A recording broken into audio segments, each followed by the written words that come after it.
Selamat tengah malam para pendengar Ria 897 FM. Berjumpa kita sekali lagi di udara Ria 897 dalam satu lagi episod Kisah-Kisah Seram, Kisah-Kisah Misteri dalam rancangan Misteri Jam 12 bersama saya DJ Champion KC.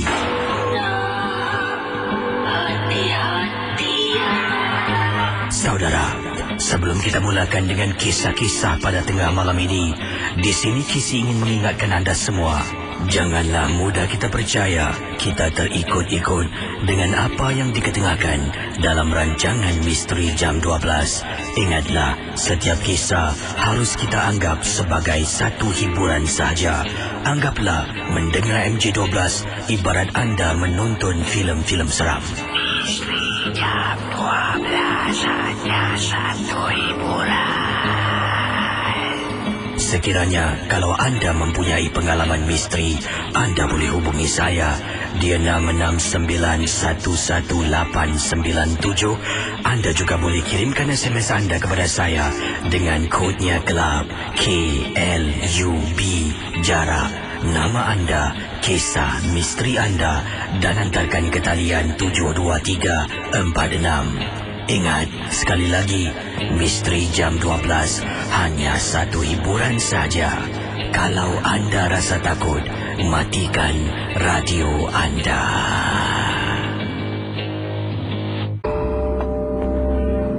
Pendengar Ria 897 FM, saya akan bacakan kiriman yang pertama. Tapi kali ini bukan kiriman email yang ingin saya mulakan kisah dalam rancangan MJ12. Rakan-rakan MJ12 di Singapura, yang berada di Malaysia, yang berada di Batam, di Kepulauan Riau, yang berada mungkin di Brunei Darussalam, yang berada di mana saja anda berada, terima kasih kerana memilih siaran Ria 897 FM. Berikut kisah yang ingin saya sentuh tentang satu, boleh saya katakan hobi yang telah pun ataupun hobi yang digemari oleh seorang pendengar, seorang rakan kita. Namanya Encik Suhaimi, berkongsi peristiwa pengalaman yang menakutkan. Katanya, bukan Cik Suhaimi, maaf ya, tapi ini kisah yang diceritakan oleh Cik Suhaimi, hobi yang digemari oleh isterinya.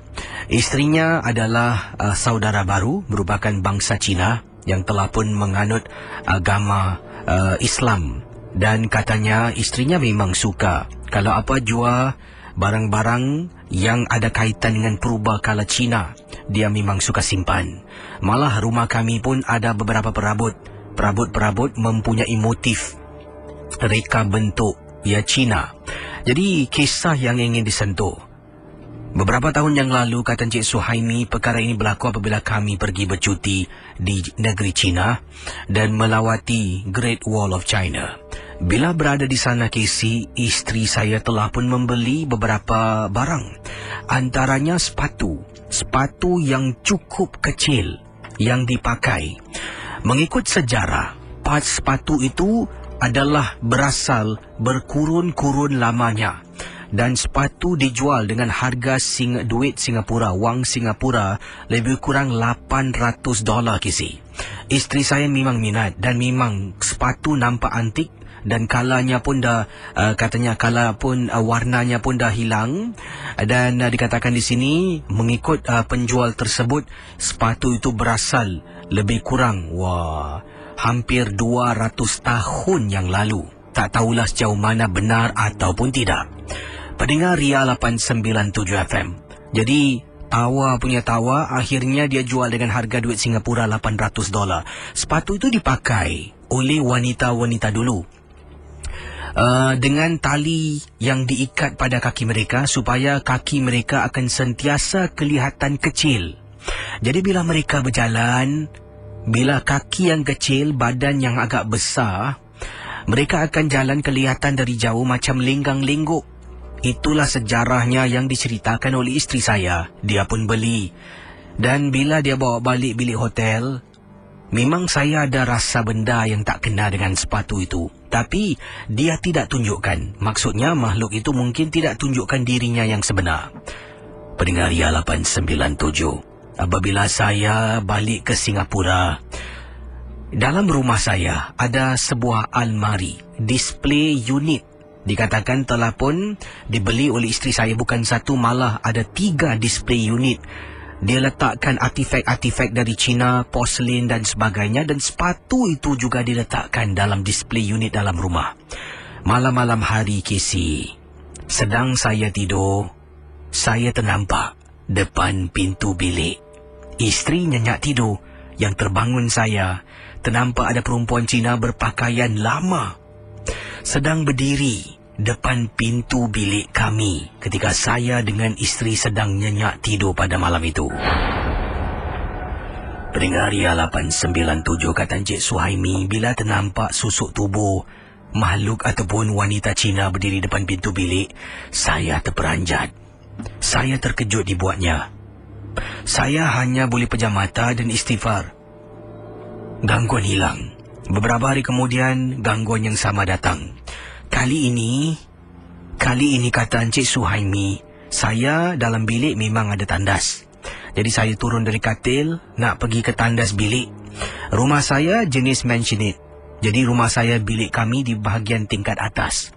Sedang saya, katanya Encik Suhaimi, nak masuk tandas. Waktu tu bilik kami tak tutup pintunya. Terperasan nampak macam ada perempuan Cina jalan linggang-lingguk. Daripada tak tahulah mana, sebab bilik saya bilik yang terakhir, tepi bilik timbuk. Takkan dia tembus dari timbuk. Entah dari mana dia keluar. Dia jalan terus. Terus, Casey. Kemudian yang paling menakutkan, dia turun tangga. Saya dapat lihat dia turun perlahan-lahan. Cik Suhaimi, pada petangnya bila dia balik tugas, ajak berunding dengan isteri. Katanya nak cakap tentang sesuatu. Isterinya, katanya isteri saya mula defensif. Tak boleh terima dengan apa yang saya katakan. Kerana sepatu itu kami bergaduh. Isteri tak nak berbual dengan saya. Casey, ini mungkin hasutan syaitan nak meruntuhkan rumah tangga. Akhirnya, apabila malam hari isteri saya sedang tidur dan saya ternampak makhluk itu berjalan, saya kejutkan isteri saya. Yang hairan, isteri saya tak nampak. Saya seorang saja yang nampak. Dipendekkan cerita, saya telah pun menukar sepatu tersebut dengan sepatu yang lain yang agak serupa tapi tak sama. Sampai sekarang isteri saya tak tahu. Yang sepatu dia beli, saya dah simpan dalam loker di tempat saya bertugas. Cuba Casey bayangkan, bila letak sepatu tu di sana, rakan-rakan mula nampak wanita yang saya nampak. Tapi tak pernah saya beritahu, Casey. Tak pernah saya beritahu tentang sepatu yang saya simpan di sana. Nak buang sayang, beli $800. Terpaksalah saya simpan dan mengganggu rakan-rakan di tempat tugas. Terima kasih dan selamat tengah malam, Casey. Inilah dia, saudara, kisah dari Encik Suhaimi. Terima kasih di atas kiriman SMS anda pada saya, Encik Suhaimi. Dan biasalah barang-barang purbakala ni, selain daripada mempunyai mungkin nilai-nilai sejarah yang menarik, ia juga mempunyai dampingan-dampingan yang disebutkan oleh Encik Suhaimi. Benar atau tidak? Ingatlah, setiap kisah hanya satu hiburan saja. Kita akan teruskan dengan kisah selanjutnya. Yang lain boleh hubungi saya di 669-11897. Dan ingat, setiap kisah yang diketengahkan hanya satu hiburan. Tidak ada sesiapa yang boleh mengesahkan kebenaran. Kiriman SMS anda boleh kirimkan pada saya dengan kodnya Club KLUB, jarak, nama anda, kisah misteri, dan hantarkan ke talian 72346. Yang ini daripada pendengar yang bernama Nurlia yang kirimkan SMS pada saya dengan kodnya Club KLUB. Dan kata Nurlia, apa khabar Kisi dan juga penggemar rancangan MG12. Nurlia di sini, Nurlia nak sentuh sedikitlah tentang satu peristiwa pengalaman yang berlaku. Dan kisah ini berlaku di rumah Mak Nurlia yang terletak di kawasan Teluk Belanga, katanya. Kisah amat menyeramkan ini. Katanya sejak berumah tangga dengan suami, Nolia dah tak duduk sana lah. Dah tinggal bersama dengan suami di rumah ibu mertua. Dan jarang-jarang sekali pulang ke rumah. Hanya pada waktu-waktu tertentu akan menziarahi ibu dan ayah di rumah di kawasan Teluk Belanga. Kisah ingin sentuh ini apabila Nolia dengan suami pergi ke rumah mak. Dan waktu itu singgah sebentar ke sebuah kedai makan dan belilah makanan kegemaran ibu dan ayah. Jadi suami memandu kenderaan sampai di tempat letak kereta. Suami pun letakkan kenderaannya. Nolia dan suami keluar dan menuju ke arah rumah mak. Sampai saja depan lift rumah mak, suami tanya, makanan tadi kita beli mana? Alamak bang, terlupalah, tertinggal. Jadi saya pun minta suami kunci. Saya patah balik. Suami naik atas. Saya kata pada suami, bang, abang naik dululah, saya pergi ambil makanan dalam kereta. Teman-teman Ria 897. Kita tadi turun, iaitu suami dan Nolia turun menggunakan tangga di tempat letak kereta bertingkat. Jadi bila kami, ataupun katanya Nolia, bila saya nak kembali ke tempat letak kereta bertingkat itu, saya pun naik tangga yang sama. Kami letak di tingkat 3, parking di tingkat 3 di kawasan Teluk Belanga. Sedang saya naik tangga antara tingkat 2 dengan 3. Saya terdengar suara ada budak ataupun seorang gadis sedang menangis. Pendengar Ria 897, waktu itu sekitar 7 suku malam. Dengar kisi, suara budak perempuan menangis.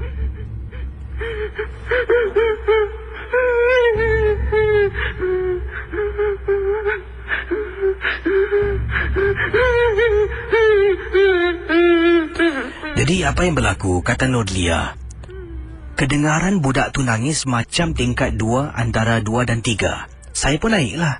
Dengan niat, lepas saya belok ni mesti nampak perempuan ni. Tapi bila dah sampai tingkat 2 dengan 3, tak nampak. Malah tak ada orang. Tapi suara tangisan kedengaran pula antara tingkat 3 dengan 4. Takkanlah orang tu boleh lari begitu sekejap dan pantas. Jadi kata Nolia, sampai saja tingkat 3, 3B. Saya pun tolak pintu keluar. Saya menuju ke arah kenderaan. Sedang berjalan kisi, kali ini tempat letak kereta pula. Dengar suara tangisan yang sama. Kisi, saya terus pusing kiri kanan tengok. Takkan benda ni ke aku? Saya dengan segera menuju ke arah kenderaan. Saya buka pintu kereta. Saya ambil makanan yang diletakkan tempat duduk belakang yang digantung, kata Nolia. Tutup balik pintu. Saya kunci balik pintu. Nak turun tangga dah takut. Saya turun slope. Tingkat 3B, turun 3A, turun satu persatu. Sampai kisi di tingkat 2. Nak turun ke tingkat 1 slope. Saya terperasan ada budak sedang berdiri. Badannya rapat dengan tembok. Saya dah takut. Saya dah tak tahu nak buat apa. Tengah fikiran, telefon bimbit pula suami pegang. Sebab tadi bila saya tinggalkan suami, handbag saya suruh suami bawa naik atas. Nak tak nak, saya jalan hujung. Sampai tangga hujung, saya tolak perlahan-lahan, tengok tak ada orang. Kisi nasib baiklah ada orang Cina, suami isteri sedang turun tangga. Mereka terperanjat nampak saya terjenguk-jenguk. Saya senyum tengok mereka. Mereka mungkin sangka lain lah. Mungkin mereka ingatkan saya nak rompak. Saya senyum angkat tangan, turun bawah lari kisi. Sampai ke rumah mak saya. Pendengar Ria 897, bila sampai rumah mak, kisi, nak tahu tak, selain dari khabar yang mak tanya pada saya pun tanya, mak macam mana sihat? Mak pun cerita, Lia, kau tahu tak, blok mak ni, seminggu lepas, ada budak Cina terjun diri. Ya Allah kisi, saya rasa-rasa saya ingatkan, mungkin budak yang menangis tu ada kaitan dengan budak Cina yang terjun diri. Mak panggil saya beberapa kali. Setelah dia ceritakan, saya seolah-olah tiba-tiba berhayal. Lia? Ya. Baru saya tersedar. Kenapa dengan kau? Tak ada apa-apa mak. Tak apa mak, saya solat maghrib dulu Saya ambil wuduk, tenangkan diri, solat maghrib 3 rakaat. Barulah dapat saya tenangkan diri saya. Gangguan Suara hilang begitu saja. Terima kasih Casey. Dan juga selamat tengah malam ya.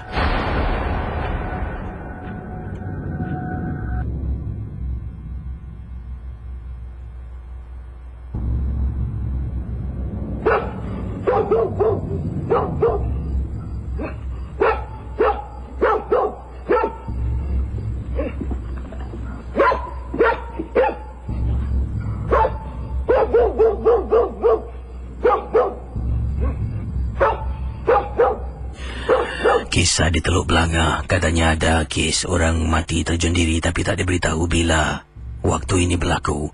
Mungkin 4, 5, 6 tahun, 10 tahun yang lalu. Tapi terima kasih pada Kak Nurlia yang sudi berkongsi pengalaman dalam rancangan Misteri Jam 12.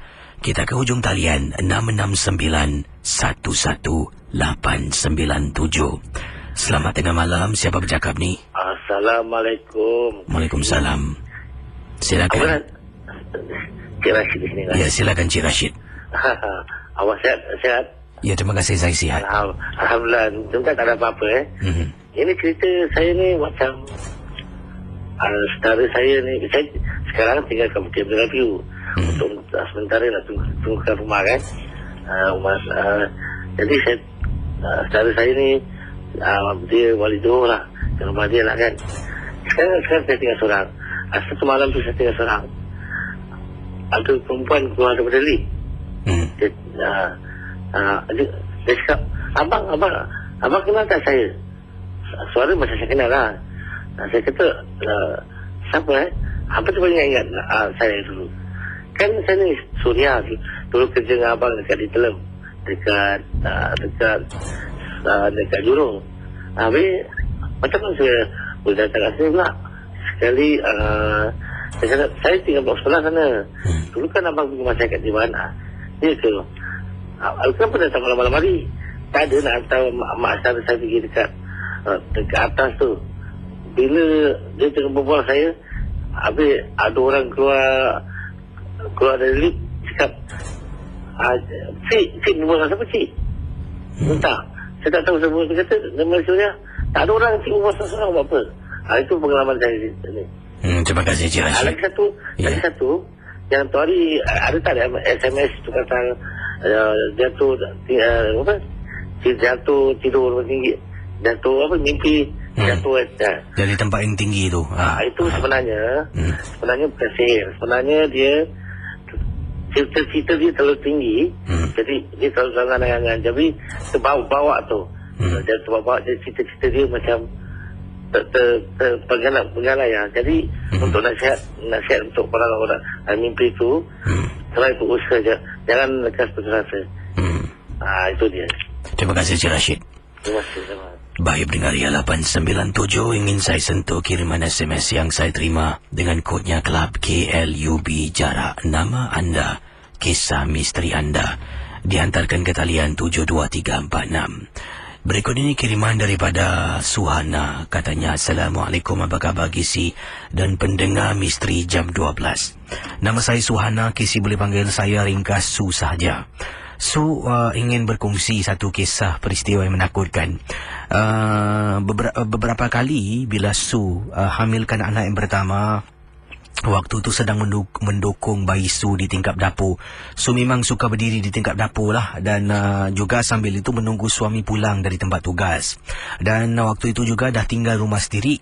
Hanya pada hujung minggu kadangkala ibu Su akan datang untuk bermalam di sana untuk temankan dan nak jaga cucu. Jadi apa yang berlaku? Beberapa kali bila ibu bermalam pada hujung minggu lah di rumah Su, ibu seringkali katanya di sini memarahi Su bila Su menunggu suami di tingkap dapur sambil mendukung anak yang baru dalam berapa minggu dilahirkan. Nasihat dia gini Kisi, Su, kau jangan diri dekat tingkap. Kau tahu tak benda tu berliga-liga depan tingkap rumah kau. Anak kau tu anak yang pertama, darah manis. Saya akan toleh dan kata pada ibu saya, alah meripik lah ni semua, jangan percayalah. Kalau betul-betul hantu boleh mati, kasih orang mati, pernah dengar ke masuk berita orang mati kena cekik hantu? Dan mak saya akan cakap, aku cakap kau tak percaya. Ya, aku tak kisah kau nak jadi apa-apa pada kau. Tapi kalau cucu aku terjadi apa-apa, dah satu hal. Saya hanya berdiam diri saja. Jadi perkara ini berterusan. Setiap kalilah nak tunggu suami balik kerja, saya akan diri tingkat dapur. Sambil tu kalau anak saya nak minum susu, saya akan berikan dia minum susu sebelum itu. Dan kemudian akan dukung, cuba tidurkan dia di tangan saya sambil menunggu suami di tingkat dapur.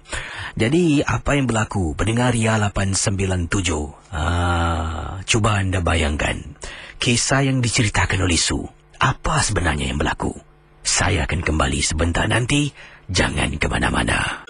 Pendengar Ria 897. Kita kembali kisah Su. Jadi awal tadi kita imbas kembali pengalaman yang dikongsi oleh Su. Ibu seringkali kalau datang pada hujung minggu untuk bermalam di sana, untuk bersama dengan cucu yang tersayang, nampak anak dukung cucu yang baru berusia 2-3 minggu. Dia akan marah. Jangan diri ditingkap dengan cucu aku. Cucu aku tu baru berapa minggu. Darah manis. Kau tahu tak benda tu dekat tingkap?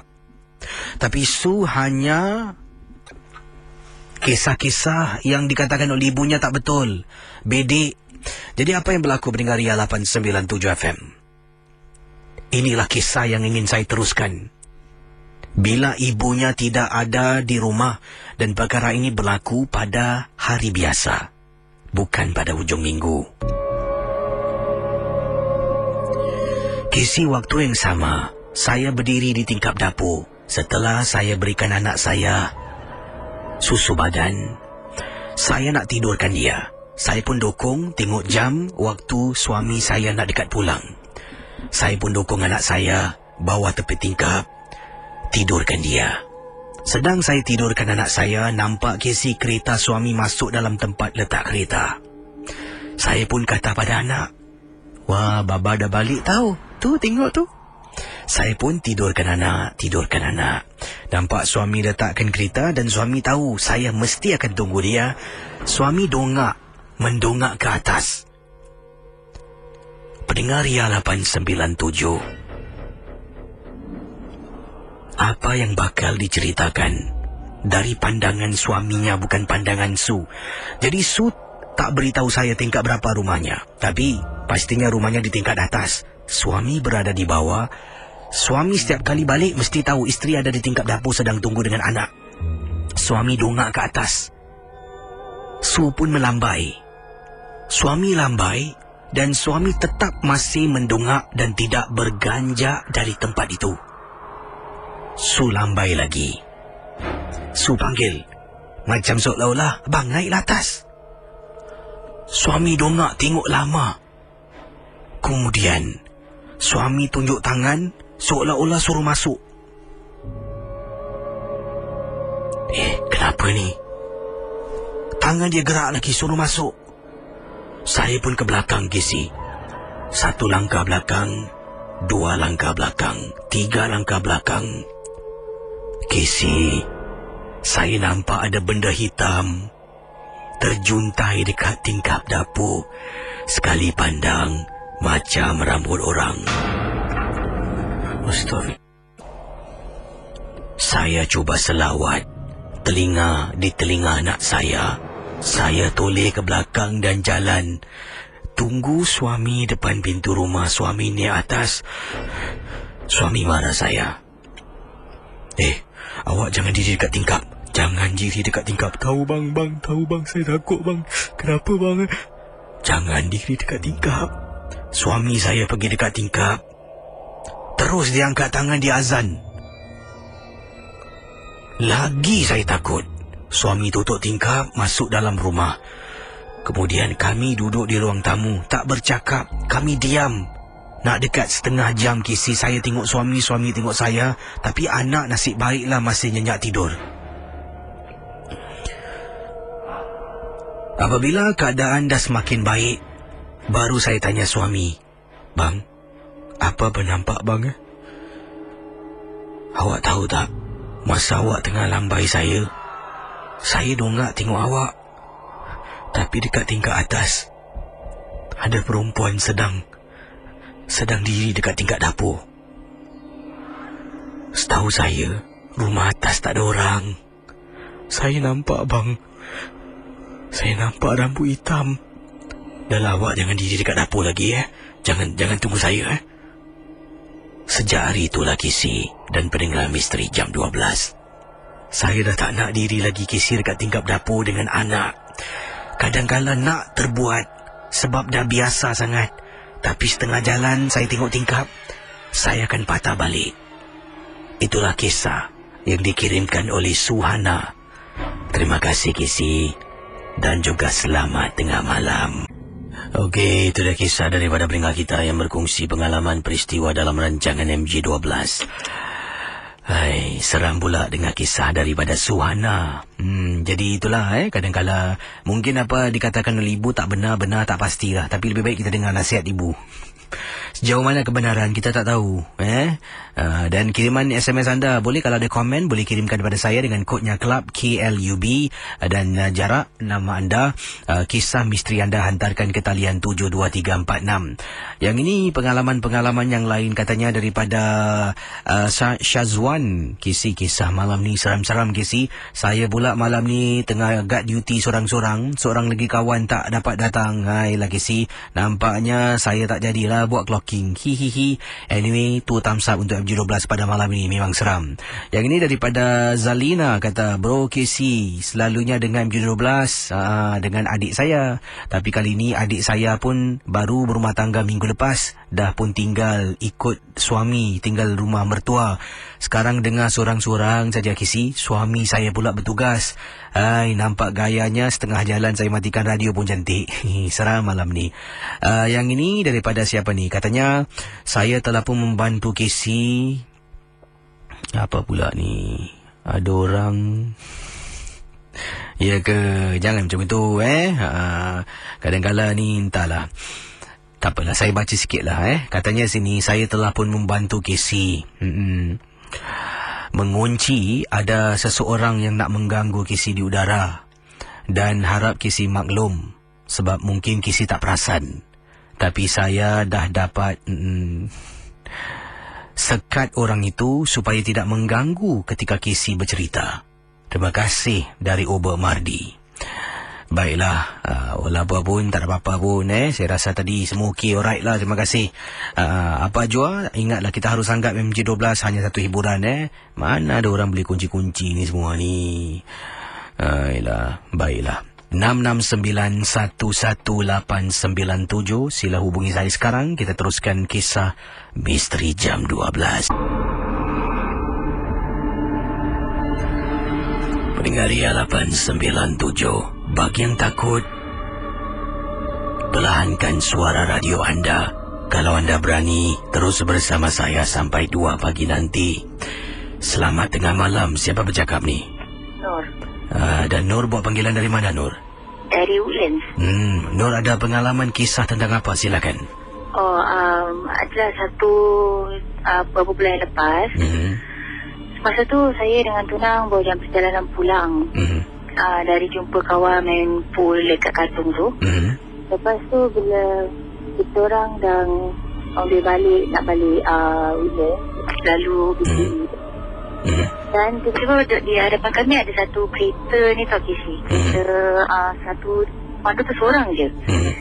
Kita dua nampak. Sekali tiba-tiba tunang saya laju sikit dan kami pun bersebelahan dengan kereta sebelah. Dan kemudian saya terus terpandang.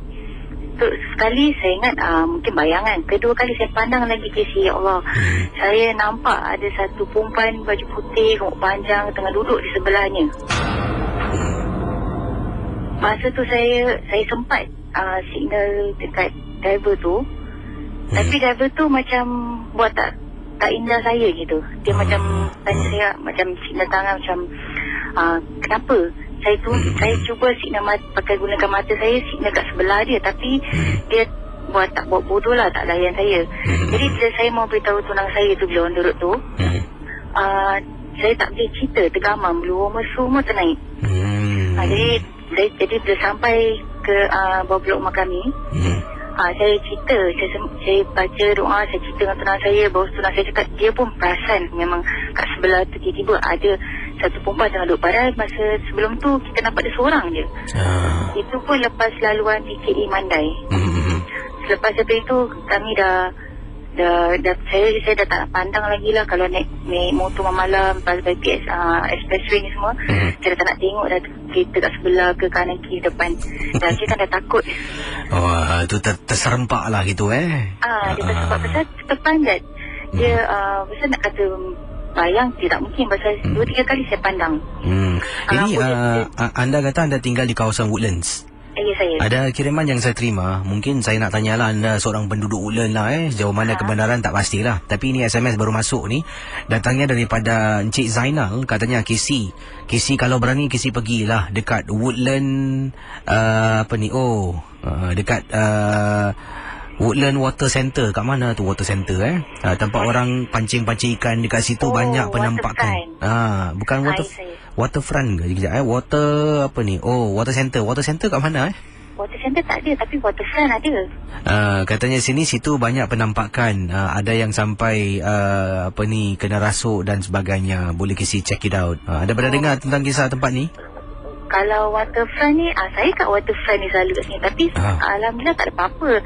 Kalau Woodlands punya daerah, setahu saya kat Marsiling atau Bukit tu adalah.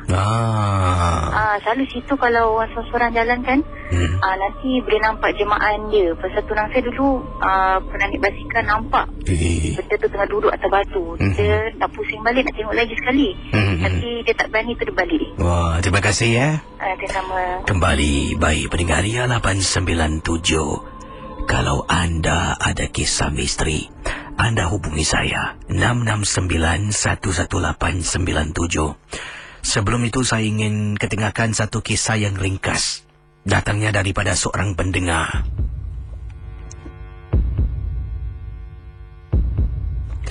Ini daripada seorang pendengar yang bernama Yazid. Kata beliau bertugas sebagai seorang ahli anggota bomba, sebagai section commander. Waktu itu ada fire call KC, kata Yazid. Saya dengan beberapa rakan daripada fire post berdekatan tempat kebakaran tersebut telah pun dikerahkan oleh control room. Kami menaiki Red Rhino sampai dahulu di tempat kejadian kebakaran yang berlaku. Saya lihat rumah di tingkat 2 dah terbakar, asap hitam berkepul-kepul keluar. Jadi bila saya turun dari Red Rhino, dah pasang semua barang-barang dan kami nak naik atas lah, nak cuba tengok ada tak orang terperangkap dalam rumah. Jadi ada beberapa penduduk dekat kawasan tu yang sedang berdiri. Salah seorang makcik tarik tangan saya. Nak, selamatkan nak. Ada perempuan dekat tingkap tu tegang diri. Saya tengok atas. Saya tak nampak apa-apa pun. Makcik nampak ada orang ke tadi? Tak, tu tengah diri tu. Saya tengok lagi, tak nampak apa-apa pun Casey. Saya rasa hairan. Jadi kami berempat naik ke atas rumah tersebut. Dalam rumah tu memang ada orang terperangkap, iaitu 2 orang anak kecil. Pecahkan pintu, budak tu dah tercungap-cungap nafas. Sebab apa Casey? Sebab ibunya keluar sekejap, pergi ke kedai minyak, tak tahu nak beli apa. Jadi dia keluar sekejap, dia lupa yang dia panaskan lauk. Jadi budak tu saya bawa keluar. Nasib baiklah tak ada mangsa kebakaran. Jadi saya pun nak double confirm. Saya kata pada teman saya nak masuk dalam lagi. Sebab bila kita tanya budak tu berapa orang dalam rumah, dia tunjuk 2 orang tangannya. Sebab dah tak boleh bercakap, terbatuk-batuk. Jadi saya kata pada rakan saya, aku rasa ada orang lagi dekat dalam. Aku masuk kejap budak ni kata 2 orang je lah. Jangan, kita tunggu kita punya officer datang. Jadi saya kata tak boleh. Saya pun pakailah saya punya mask, masuk ke dalam. Dah tak nampak kisi sebab asap tebal. Saya jalan meraba-raba, keluarkan lampu. Saya solo dekat kawasan. Kemudian api dah makin berat. Saya dah tak tahan. Bila saya pusing nak keluar, kata Yazid, terperanjat kisi tengah-tengah asap. Saya ni dengan mask. Budak perempuan sedang berdiri dekat pintu, antara pintu bilik dengan ruang tamu. Tengah-tengah pintu sedang berdiri. Saya keluar, saya kata pada kawan saya, dalam ada orang. Masuk balik, officer pun dah sampai. Masuk kisi, padamkan api, tengok tak ada pun. Tak ada mangsa kebakaran. Teman saya tanya, kau okey tak? Kau nampak apa tadi? Aku tak tahu lah. Kisi dan pendengar Ria 897, Yazid kata, sampai Kisi balik ke fire post, kawan saya tanya, kau nampak apa? Saya ceritakan, makcik tadi beritahu ada orang, jadi saya yakin dalam rumah ada orang sampai saya nampak budak tu berdiri. Walhal dalam rumah tu cuma ada 2 orang saja. Terima kasih Kisi kerana bacakan kiriman saya. Dan saya nak ambil kesempatan ini untuk beritahu pada ibu-ibu, ayah-ayah, mungkin kakak dan abang. Kalau ada anak kecil dalam rumah, kalau nak keluar pergi kedai, tolonglah. Jangan tinggalkan mereka seorang diri. Kita tak tahu apa akan berlaku. Nasib baiklah Kisi, anak kakak tu dapat diselamatkan. Untuk pengetahuan Kisi, dia panaskan lauk, dia pergi kedai nak beli roti, nak makan dengan lauk yang dipanaskan. Itu saja, terima kasih. Dan selamat tengah malam. Awal tadi di Facebook saya tanya, siapa in the house? Ada yang sambut, kata Zanfit Ali, ya, in the house. Izwan Niza katanya in the house. Zack Mix in the house. Wah, sentiasa menunggu Kisi. Zack Mix ni, kalau gambar kecil ni sekali pandang macam Roshamno. Betul Awak tengoklah gambarnya. Ini di Facebook saya lah, gambar profil. Saya suka kalau anda gunakan gambar anda sebenar. Buat apa kita nak segan-segan kan? Gunakan identiti kita. Bagus-bagus. Cela Ai katanya juga sedang mendengar. Veronica, Muhammad Ashrafil, Hanis J, Jorena, Hamia Damia, Irzan Helas, Jalija Hasan, Fedi Kurniawan, Said Muhammad Nabil, Dumo Comel, Darling Dals, Muhammad Farhan, Boy Ki, Asila Ariani, Nurul Inda Nordin, Din Harun. Wah, ramailah sedang dengar. Sheila Tan, Hani Kumiko, ya, Lutzila, Norin Razali, Jeffrey Hayabusa, Saidatina Yusof. Ramailah sedang mendengar. Terima kasihlah.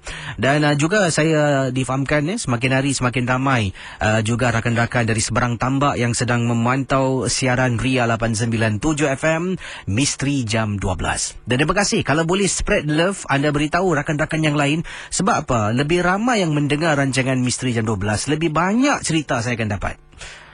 Jadi bila banyak ceritanya lebih lain dari yang lain mungkin. Sebab setiap individu mempunyai pengalaman yang mungkin berbeza-beza. Jadi lebih ramai yang mendengar, lebih ramai ingin berkongsi pengalaman, lebih seronok lah. Jadi kalau ada rakan-rakan dari seberang yang ada di Johor, di KL, di Negeri Sembilan, di mana jua anda berada, kalau boleh beritahu rakan-rakan yang lain. Kalau ada kisah, email pada saya ke alamat Misteri Jam 12, MISTERI JAM angka 12 Misteri Jam 12 @gmail.com, ataupun emailkan ke alamat ini juga, ria@mediacorp.com.sg.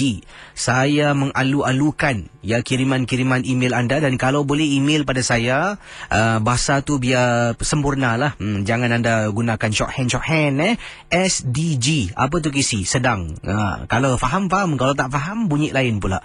Jadi kalau boleh kirimkan pada saya, dan saya akan cuba bacakan pengalaman dari rakan-rakan. Dan juga anda yang berada di Brunei, kalau ada kisah misteri, kita pun nak dengar lah. Kalau ada orang Brunei cerita-cerita seram ke, ataupun rakan-rakan dari Indonesia, dari Batam Indonesia, di Tanjung Balai Karimun ke, yang mungkin sedang mendengar, boleh juga kongsi. Dan rakan-rakan yang berada di luar Singapura, mungkin jauh lah, di Germany, mungkin di Dubai dan sebagainya juga, ingin saya menjemput anda. The more the merrier. Bukan the more the merrier. Macam tu lah. Baik, saya akan teruskan dengan pengalaman misteri anda. Anda boleh hubungi saya di 669-11897. Ada di sini kata lagu best lah. Suka Farah Francisca. Baru sebut Francisca Peter, dia pula timbul Farah Francisca kata, Casey, saya dengar cerita Su, nak pergi tandas pun fikir 2 kali. Kalau dah nak lepaskan hajat, pergi aja takut pula nanti.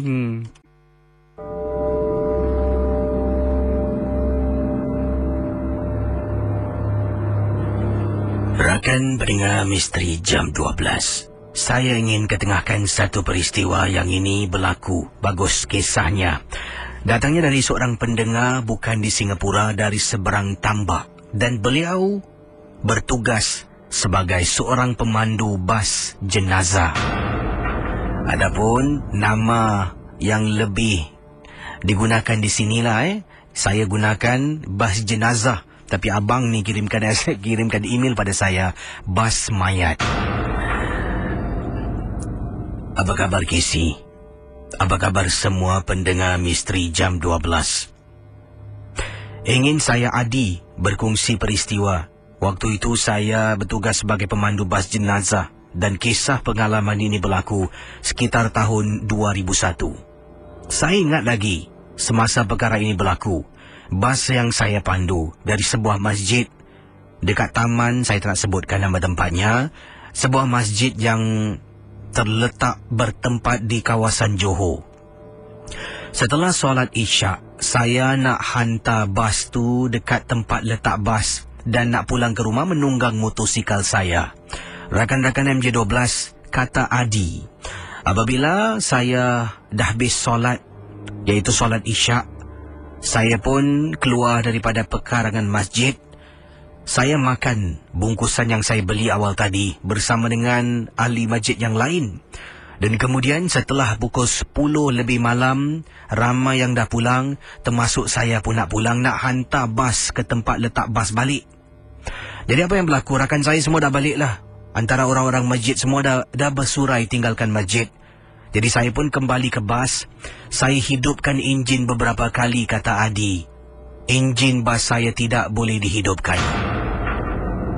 Sebenarnya kisi bas ini memang ada masalah. Tapi 2 minggu yang lalu telah pun diperbaiki. Tapi masih lagi rusak.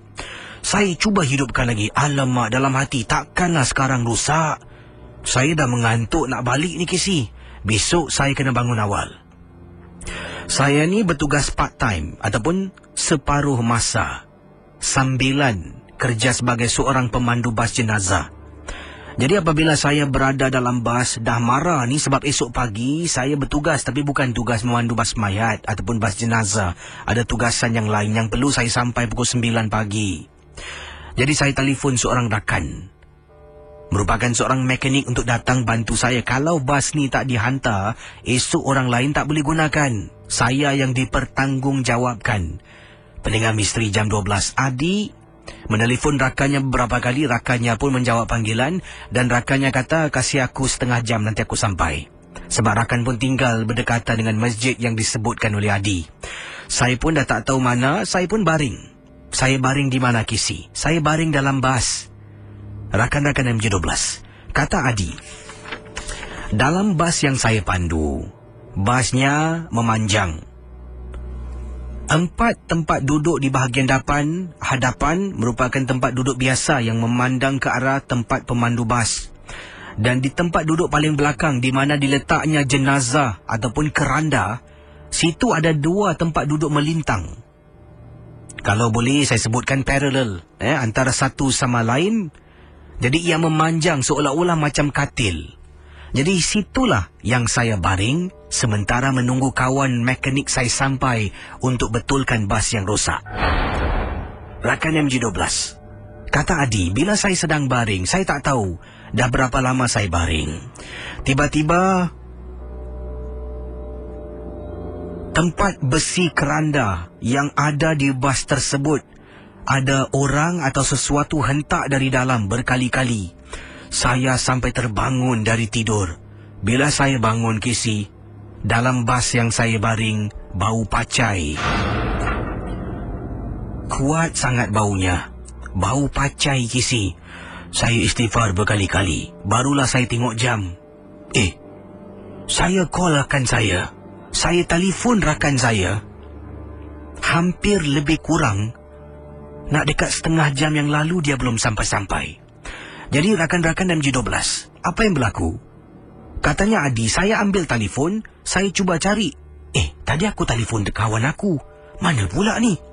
Saya cari last dial number, nombor yang saya telefon, nombor terakhir yang saya gunakan. Nombor yang terakhir adalah nombor tunang saya, Casey. Jadi Casey, pendengar Misteri Jam 12, bas bau pacai kuat. Saya pun turun dari bas. Saya pergi ke tepi pagar masjid. Saya telefon kawan saya lagi. Kawan saya angkat dengan suara mengantuk. Hello, siapa tu? Man? Kau tidur apa? Kau cakap nak sampai setengah jam. Bas aku rosak tau.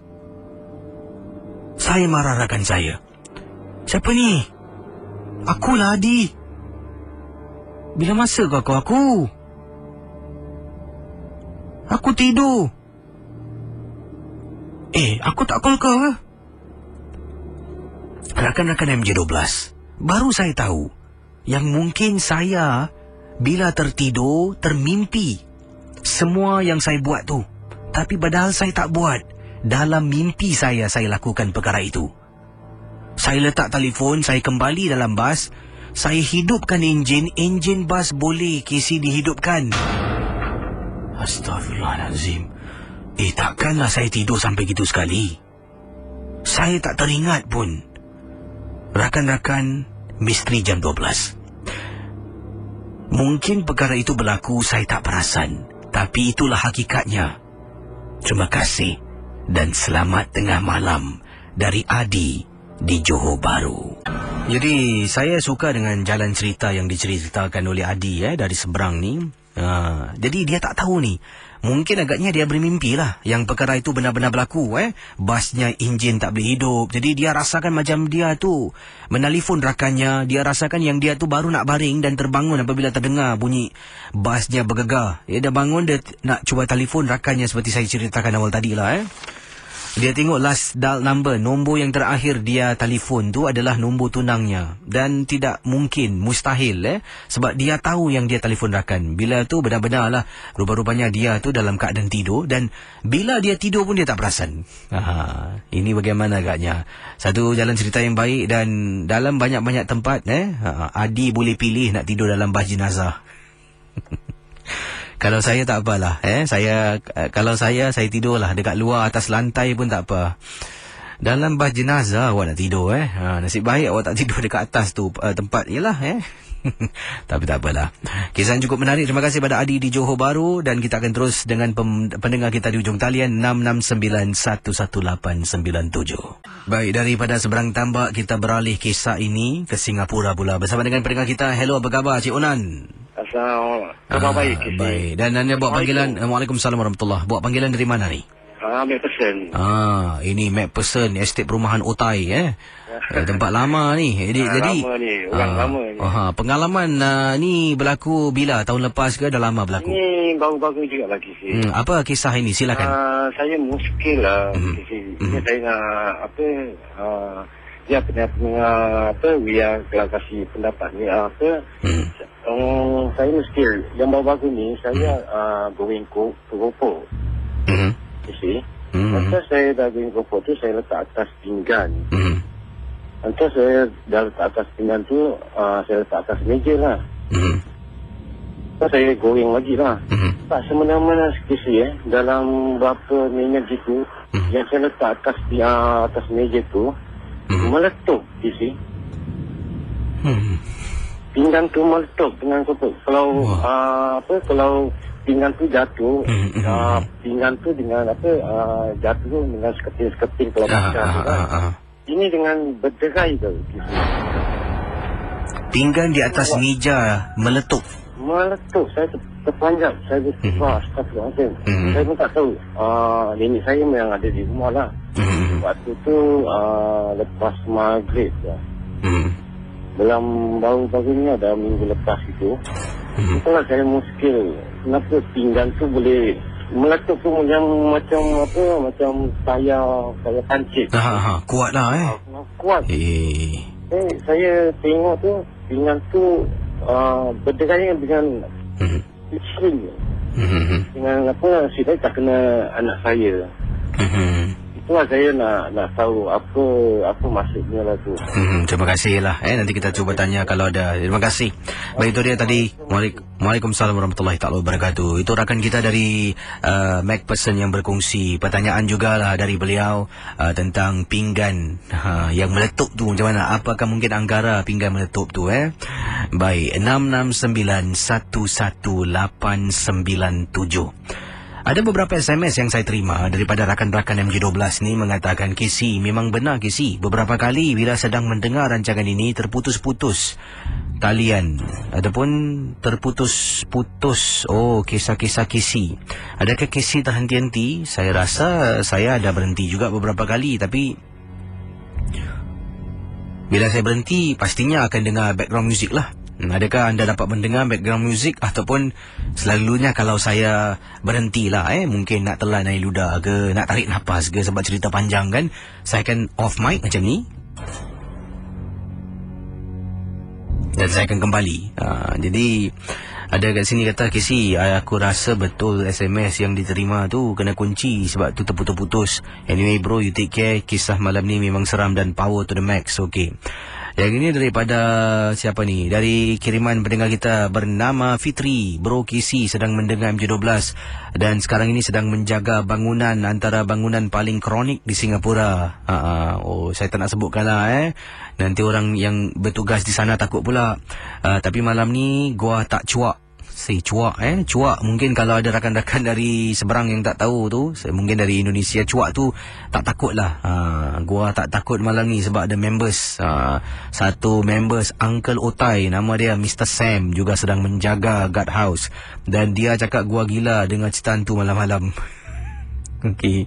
Terima kasihlah pada anda. Terima kasih pada Uncle Sam juga yang terpaksa dengar Misteri Jam 12 Baik, 669-11897. Hello, selamat tengah malam. Macam mana tu?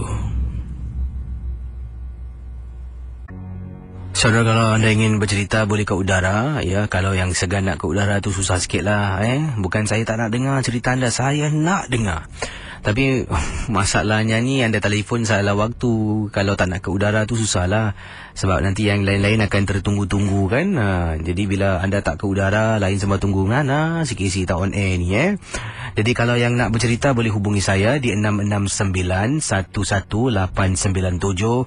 Dan kita teruskan dengan pengalaman-pengalaman anda di Udara Ria 897 FM. Silakan 669-11897. Hello, selamat tengah malam. Hello. Hello.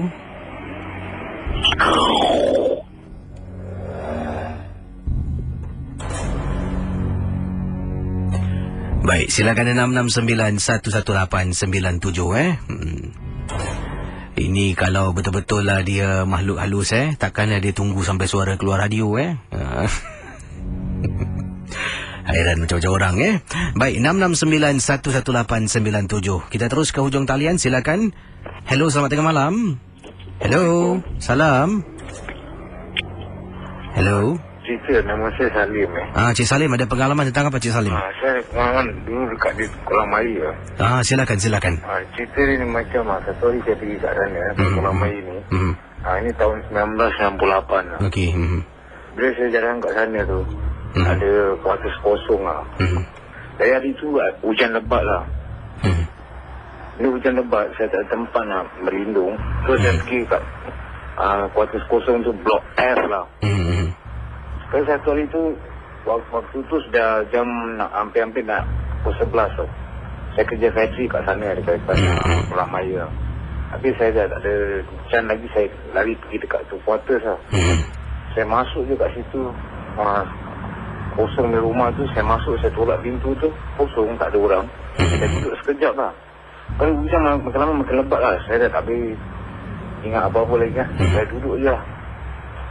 Sekali ada satu bau datang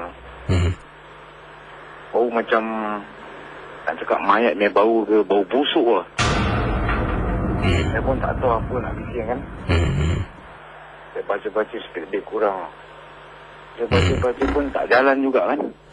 Ada-ada bau dia makin kuat lah. Saya pun dah tak boleh tahan. Saya pun ambil rokok atas batang, saya pasang, saya isap lah.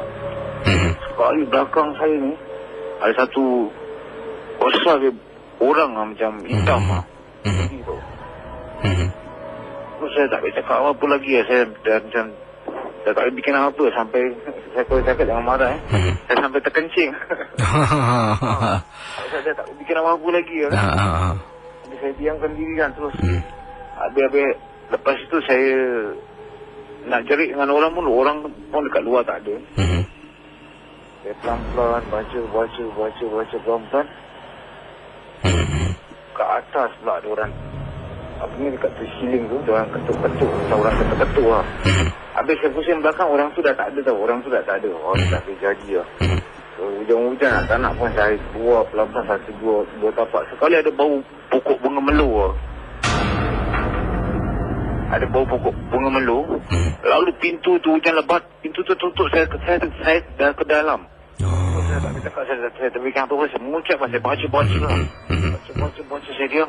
Sekali saya dengar bunyi apa tau. Macam yang perempuan India pakai tu lonceng kaki tu pergi. Cing. Dia sudah datang. Makin lama makin dekat pintu saya tu. Yang dekat rumah kosong tu. Saya rasa takut lah. Saya tak fikir apa-apa. Cing. Jalan-jalan sampai hampir kat pintu rumah kosong tu. Saya tak fikir apa. Saya satu kali bertandang. Saya terus keluar. Terus saya jatuh. Hujan lebat, rumput luar. Saya jatuh. Macam dia ada di depan saya tau. Rasa saya macam gitu lah. Terus saya dapat lari lah. Itu cerita dia. Terima kasih ya. Baik, pendengar Ria 897, saya akan buka talian dan anda boleh hubungi saya. Anda sedang mendengar Ria 897 FM, bertemankan saya Casey dalam rancangan Misteri Jam 12. Baik, pendengar Ria 897, kita akan terus ke udara sekarang, berkongsi pengalaman-pengalaman dalam rancangan Misteri Jam 12. Anda boleh hubungi saya di 669-11897. 669-11897 dan akan saya ketengahkan pengalaman anda. Okey, ada yang ialah telefon ya, kemudian ada yang telefon, kemudian ada yang nak cuba baca-baca sesuatu, tak perlulah. Saya rasa untuk keselamatan diri saya, ada baiknya saya tutup tirai dan saya takkan jawab panggilan sebab saya hari ini email tak berapa banyaklah saya siapkan. Ya, mungkin nak lebihkan panggilan, tapi panggilan malam ni menghampakan. Terima kasih bagi anda yang sedang memantau siaran Misteri Jam 12 dan yang SMS juga terima kasih kerana kiriman-kiriman yang saya terima pada malam ini. Mohon maaf kalau mungkin terlepas sebab banyak juga SMS yang saya terima dan saya dah bacakan awal tadi. Saya jumpa anda lah di lain kesempatan, tapi tak apa. Saya ni seorang yang berjiwa rakyat. Walau apapun kita cuba sekali lagi untuk buka talian ya. 669-11897. Harap-harap yang betul-betul serius lah yang nak telefon. Kita ke ujung talian sekarang. Hello, selamat tengah malam. Ya. Ya, siapa buat panggilan ini? Halo. Ya, silakan. Halo. Mungkin agaknya dia lupa nak matikan radio. Saya rasa saya tutup tirai lah. Dah beri peluang bukan tak beri peluang. Terima kasih atas kesetiaan anda. Esok saya akan kembali dalam rancangan MC12. Dan tengoklah pada hari Khamis, kalau berpeluang saya akan keluar. Kalaulah berpeluang, kita tengok macam mana keadaan. Sebab saya ni bertugas seorang diri, jadi saya perlukan seseorang untuk jaga konti bilik siaran ni. Jadi kalau kawan baik saya Uncle Tan bertugas, bolehlah saya keluar. Kalau tidak, terpaksalah saya seorang diri sebab sebelum ni ada juga Zah Ismail boleh bantu, tapi sekarang Zah Ismail dah bertugas di lain waktu atas sebab-sebab tertentu. Dengar-dengar khabar dia bertugas sampai bawa kawan Ayolah, saya ni bertahun kat sini, seorang kawan pun nak bawa susah. Baiklah, apa nak buat, saya jumpa anda dan insyaAllah kalau hari Khamis ada orang jaga, saya akan keluar untuk buat MG12 di luar konti Ria 897. Doakanlah. Dan jumpa anda esok malam bertemankan saya Casey dan juga Cik Mang Warrior. Terima kasih.